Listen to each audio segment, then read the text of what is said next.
2024ರ ಲೋಕಸಭಾ ಚುನಾವಣೆಯಲ್ಲಿ ಬಹುಮುಖ್ಯವಾಗಿ ರಾಜ್ಯದ 28 ಲೋಕಸಭಾ ಕ್ಷೇತ್ರಗಳ ಪೈಕಿ 5 ಲೋಕಸಭಾ ಕ್ಷೇತ್ರಗಳು ಬಹುದೊಡ್ಡ ಸಂದೇಶವನ್ನ ರವಾನಿಸ್ತಾವೆ.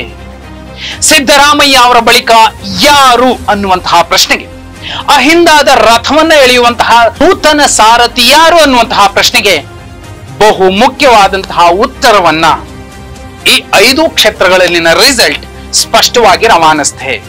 ಅಷ್ಟೇ ಅಲ್ಲ, ಹಳೆ ಮೈಸೂರು ಭಾಗದಲ್ಲಿ ಜಾತ್ಯತೀತ ಜನತಾದಳದ ಕಪಿಮುಷ್ಟಿಯಲ್ಲಿ ಇದ್ದಂತಹ ಬಹುದೊಡ್ಡ ನಾಯಕತ್ವ, ಆಧಿಪತ್ಯ ಯಾರಿಗೆ ಸಿಗತ್ತೆ ಅನ್ನುವಂತಹ ಪ್ರಶ್ನೆಗೂ ಕೂಡ ಉತ್ತರವನ್ನ ಸಿಗತ್ತೆ. ಚಿಕ್ಕೋಡಿಯಿಂದ ಶುರುವಾಗುತ್ತೆ. ಚಿಕ್ಕೋಡಿ ಲೋಕಸಭಾ ಕ್ಷೇತ್ರದಲ್ಲಿ ಜೊಲ್ಲೆ ವರ್ಸಸ್ ಜಾರಕಿಹೊಳಿ ಫೈಟ್ ನಡೀತಿದೆ. ಇಲ್ಲಿ ಯಾರು ಗೆಲ್ತಾರೆ ಅನ್ನುವಂಥದ್ದು ಬಹುಮುಖ್ಯ. ಸ್ಪಷ್ಟವಾಗಿ ಲೋಕೋಪಯೋಗಿ ಸಚಿವ ಹಾಗೂ ಸಿದ್ದರಾಮಯ್ಯ ಅವರ ಅತ್ಯಾಪ್ತ, ಅಹಿಂದಾದ ರಥವನ್ನ ಎಳೆಯಬಲ್ಲಂತಹ ಬಹುಮುಖ್ಯ ಬಲವನ್ನ ಹೊಂದಿರುವಂತಹ ಸತೀಶ್ ಜಾರಕಿಹೊಳಿ ಅವರು ಅವರ ಪುತ್ರಿ ಪ್ರಿಯಾಂಕಾ ಜಾರಕಿಹೊಳಿ ಅವರನ್ನ ಅಖಾಡಕ್ಕೆ ಇಳಿಸಿದ್ದಾರೆ. ಅತ್ಯಂತ ನಾಜೂಕಾಗಿ ರಾಜಕಾರಣವನ್ನ ಕಲಿಸಿರುವಂತಹ, ಸಭ್ಯತೆಯ ಎಲ್ಲೆಯನ್ನ ಎಲ್ಲೂ ಕೂಡ ಮೀರದಂತೆ ನೋಡಿಕೊಂಡು, ಅದರಲ್ಲೂ ಮುಖ್ಯವಾಗಿ ಜಾತ್ಯತೀತ ತತ್ವವನ್ನ ಬುದ್ಧ, ಬಸವ, ಭೀಮರ ಸಿದ್ಧಾಂತಗಳನ್ನ ಕಲಿಸಿಕೊಟ್ಟಿರುವಂತಹ ಸತೀಶ್ ಜಾರಕಿಹೊಳಿ ಅವರು ಈಗಾಗಲೇ ಒಂದು ಸಂದೇಶ ರವಾನಿಸಿದ್ದಾರೆ. ಈ ಕ್ಷೇತ್ರದಲ್ಲಿ ಈ ಸಲ ಕಾಂಗ್ರೆಸ್ ಗೆಲ್ಲುತ್ತೆ ಅನ್ನುವಂಥದ್ದು. ಒಂದು ವೇಳೆ ಪ್ರಿಯಾಂಕಾ ಜಾರಕಿಹೊಳಿ ಅವರು ಇಲ್ಲಿ ಗೆದ್ರೆ ಸಿದ್ದರಾಮಯ್ಯ ಅವರ ನಂತರದ ಅಹಿಂದ ಸಾರಥಿ ಯಾರು ಅನ್ನುವಂತಹ ಪ್ರಶ್ನೆಗೆ ಸತೀಶ್ ಜಾರಕಿಹೊಳಿ ಅವರು ಕೂಡ ಆ ಸಾಲಿನ ಅಗ್ರ ಪಂಕ್ತಿಯಲ್ಲಿ ಇದ್ದಾರೆ ಅನ್ನುವಂಥದ್ದು ಸ್ಪಷ್ಟವಾಗುತ್ತೆ. ಇದು ಒಂದನೆಯ ವಿಚಾರ, ಒಂದನೇ ಕ್ಷೇತ್ರ. ಎರಡನೇ ಕ್ಷೇತ್ರ ಶಿವಮೊಗ್ಗ ಲೋಕಸಭಾ ಕ್ಷೇತ್ರ. ಒಂದು ಕಾಲಕ್ಕೆ ಸೋಲೆ ಇಲ್ಲದ ಸರದಾರರಾಗಿದ್ದವರು, ನಾಡಿನ ಮೊಟ್ಟ ಮೊದಲ ಅತ್ಯಂತ ಹಿಂದುಳಿದ ಸಮುದಾಯದ ಮುಖ್ಯಮಂತ್ರಿ ಸಾರೆಕೊಪ್ಪ ಬಂಗಾರಪ್ಪ ಅವರು. ಅಕ್ಷಯ, ಆಶ್ರಯ, ಆರಾಧನಾ, ವಿಶ್ವ ಸಾಕಷ್ಟು ಕಾರ್ಯಕ್ರಮಗಳನ್ನು ಕೊಟ್ಟಂತಹ ಈ ನಾಯಕ ಯಾರು, ಈ ನಾಯಕನ ಉತ್ತರಾಧಿಕಾರಿ ಅನ್ನುವಂತಹ ಪ್ರಶ್ನೆಗೆ ಶಿವಮೊಗ್ಗದ ಜನ ಸ್ಪಷ್ಟವಾದ ಉತ್ತರ ಕೊಡಬೇಕಿದೆ.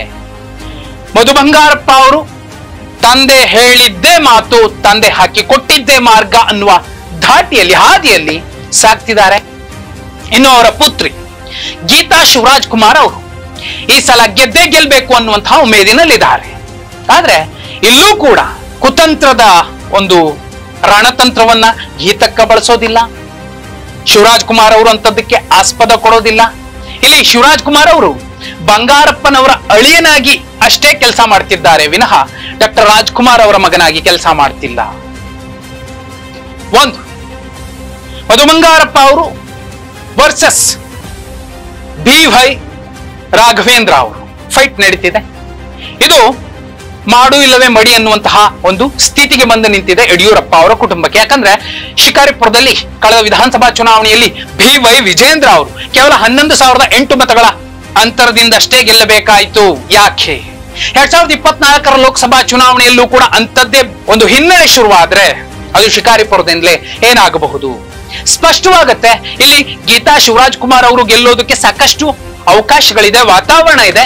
ಇಂತಹ ಸಂದರ್ಭದಲ್ಲಿ ಗೀತಾ ಶಿವರಾಜ್ ಕುಮಾರ್ ಅವರು ಇಲ್ಲಿ ಗೆದ್ರೆ ಮಧು ಬಂಗಾರಪ್ಪ ಅವರಿಗೆ ಬಹುದೊಡ್ಡ ರಾಜಕೀಯ ಅವಕಾಶಗಳ ಬಾಗಿಲು ತೆರೆದುಕೊಳ್ಳುತ್ತೆ. ಅವರೀಗ ಕೇವಲ ಮಿನಿಸ್ಟರ್ ಆಗಿದ್ದಾರೆ.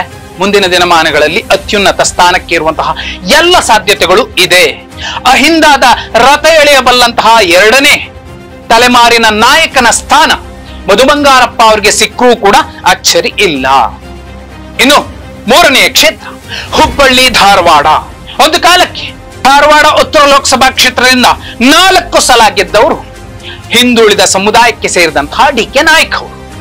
ಇದೀಗ ಅಂಥದ್ದೇ ಗೆಲುವಿನ ಮಾರ್ಗ, ಹಾದಿ, ತಂತ್ರ ವಿನೋದ್ ಅಸೂಟಿ ಅವ್ರಿಗೂ ಕೂಡ ಸಿಕ್ಕ್ರೆ, ಯಾಕಂದ್ರೆ ಸಾಮಾನ್ಯ ಕಾರ್ಯಕರ್ತ ವಿನೋದ್ ಅಸೂಟಿ, ಎದುರುಗಡೆ ಇರುವಂತದ್ದು ಬಹುದೊಡ್ಡ ಸಾಂಸ್ಕೃತಿಕ ಚರಿತ್ರೆ ಇರುವಂತಹ ಬ್ರಾಹ್ಮಣ ಸಮುದಾಯದ ಪ್ರಹ್ಲಾದ್ ಜೋಶಿ ಅವರು. ಜೋಶಿ ವರ್ಸಸ್ ಅಸೂಟಿ, ಬ್ರಾಹ್ಮಣ ವರ್ಸಸ್ ಅಹಿಂದ ಅನ್ನುವಂತಹ ಸಿದ್ಧಾಂತದ ಅಡಿಯಲ್ಲಿ ಒಂದು ವೇಳೆ ಇಲ್ಲಿ ಅಸೂಟಿ ಗೆದ್ರೆ ಇವರ ಬೆನ್ನಿಗೆ ನಿಂತಿರುವಂತಹ ಸಂತೋಷ್ ಲಾಡ್ ಅವರಿಗೂ ಕೂಡ ರಾಜಕೀಯದ ಬಹುದೊಡ್ಡ ಅವಕಾಶಗಳು ಬಾಗಿಲು ತೆರೆದುಕೊಳ್ಳುತ್ತೆ. ಈಗ ಅವರು ಮಂತ್ರಿ ಆಗಿದ್ದಾರೆ, 2 ಸಲ ಮಂತ್ರಿ ಆದವರು. ಮುಂದಿನ ದಿನಮಾನಗಳಲ್ಲಿ ಬಹುದೊಡ್ಡ ಅವಕಾಶ ಸಿಗತ್ತೆ. ಅಹಿಂದಾದ ರಥವನ್ನ ಎಳೆಯುವಂತಹ ಎರಡನೇ ತಲೆಮಾರಿನ ನಾಯಕರ ಲಿಸ್ಟ್ ನಲ್ಲಿ ಮಧು ಬಂಗಾರಪ್ಪ ಅವರ ಜೊತೆಯಲ್ಲಿ ಸಂತೋಷ್ ಲಾಡ್ ಅವರು ಕೂಡ ನಿಂತ್ಕೋತಾರೆ. ಇದಕ್ಕಿಂತಲೂ ಮುಖ್ಯವಾದ ಸಂಗತಿ ಅಂದ್ರೆ ವಿನೋದ್ ಅಸೂಟಿ ಅವರಿಗೆ ಮುಂದಿನ ದಿನಮಾನಗಳಲ್ಲಿ ಬಹುದೊಡ್ಡ ಲಾಭ ಆಗತ್ತೆ ರಾಜಕೀಯವಾಗಿ ಬೆಳಿಲಿಕ್ಕೆ. ಇನ್ನು 4ನೇ ಕ್ಷೇತ್ರ ಮತ್ತು 5ನೇ ಕ್ಷೇತ್ರ ಎರಡನ್ನೂ ಒಟ್ಟಿಗೆ ಹೇಳುವಂಥದ್ದು ಮುಖ್ಯ. ಬೆಂಗಳೂರು ಗ್ರಾಮಾಂತರ ಮತ್ತು ಹಾಸನ, ಈ ಎರಡೂ ಕಡೆ ನಿಜಕ್ಕೂ ಗೆಲ್ಲಬೇಕಾಗಿರುವಂತದ್ದು ದೇವೇಗೌಡರ ಕುಟುಂಬ. ಆದರೆ ಬಹುದೊಡ್ಡ ಕಷ್ಟ ಇರುವಂತದ್ದು ಇಲ್ಲೇ. ಡಾಕ್ಟರ್ CN ಮಂಜುನಾಥ್ ಅವರು ಬಹುಪಾಲು ಕ್ಷೇತ್ರದಲ್ಲಿ ಚರ್ಚೆ ಆಗ್ತಿರೋದು. ಡಾಕ್ಟರ್ ಆಗಿ ಒಳ್ಳೆ ಹೆಸರನ್ನ ಪಡ್ಕೊಂಡಿದ್ರು, ಅವರ ಹೆಸರನ್ನು ಹಾಳು ಮಾಡ್ತಿರುವಂತದ್ದು ದೇವೇಗೌಡರ ಕುಟುಂಬ ಅನ್ನುವಂತಹ ಗಂಭೀರ ಆರೋಪ ಇದೆ. ಸಾಕ್ಷಾತ್ ಮಂಜುನಾಥ್ ಅವರ ಪುತ್ರನೇ ಕುಮಾರಸ್ವಾಮಿಗೆ ಭಾಷಾಗಿ ಹೇಳಿದ್ರು ಅನ್ನೋದನ್ನ ಖುದ್ದು ಕುಮಾರಸ್ವಾಮಿ ಅವರೇ ವೇದಿಕೆ ಮೇಲೆ ಹೇಳಿದ್ದಾರೆ. ಇನ್ನೊಂದು ಕಡೆ ಶ್ರೇಯಸ್ ಪಟೇಲ್ ವರ್ಸಸ್ ಪ್ರಜ್ವಲ್ ರೇವಣ್ಣ. 1.5 ಕೋಟಿಯ ಕಾರಿನ ಎಫೆಕ್ಟ್ ಎಷ್ಟರ ಮಟ್ಟಿಗೆ ಹಾಸನದಲ್ಲಿದೆ ಅಂದ್ರೆ ಈ ಸಲ ಗೆಲುವು ಅತಿ ಸುಲಭ ಅಲ್ಲವೇ ಅಲ್ಲ. ಎರಡೂ ಕಡೆ ಕಾಂಗ್ರೆಸ್ ಅಭ್ಯರ್ಥಿಗಳು ಗೆಲ್ಲುವಂತಹ ವಾತಾವರಣ ಕೂಡ ಚೆನ್ನಾಗಿದೆ. ಎರಡೂ ಕಡೆ ಕಾಂಗ್ರೆಸ್ ಗೆದ್ರೆ ಜಾತ್ಯತೀತ ಜನತಾದಳದ ನಾಯಕರು ನೆಚ್ಚಿಕೊಂಡಿದ್ದಂತಹ ಒಕ್ಕಲಿಗ ಸಮಾಜ ಯಾರ ಜೊತೆ ಇದೆ ಎನ್ನುವಂತಹ ಸ್ಪಷ್ಟ ಸಂದೇಶ ರವಾನೆ ಆಗುತ್ತೆ. ಆ ಮೂಲಕ ರಾಜ್ಯದಲ್ಲಿ ಇನ್ನು ಮುಂದಿನ ದಿನಮಾನಗಳಲ್ಲಿ ಒಕ್ಕಲಿಗರ ಏಕಮೇವ ದ್ವಿತೀಯ ನಾಯಕ ದೇವೇಗೌಡರ ನಂತರ ಯಾರು ಅಂದ್ರೆ ಅದು DK ಶಿವಕುಮಾರ್ ಅನ್ನುವಂಥದ್ದು ಕೂಡ ಕ್ಲಿಯರ್ ಆಗತ್ತೆ. ಈ ಮೂಲಕ ಈ 5 ಕ್ಷೇತ್ರಗಳಲ್ಲಿ ಏನಾಗುತ್ತೆ ಅನ್ನೋ ರಿಸಲ್ಟ್ ಮೇಲೆ 2028ರ ನಂತರದ ಕರ್ನಾಟಕದ ರಾಜಕಾರಣದ ದಿಕ್ಕು ದೆಸೆಗಳು ಬದಲಾಗತ್ತೆ.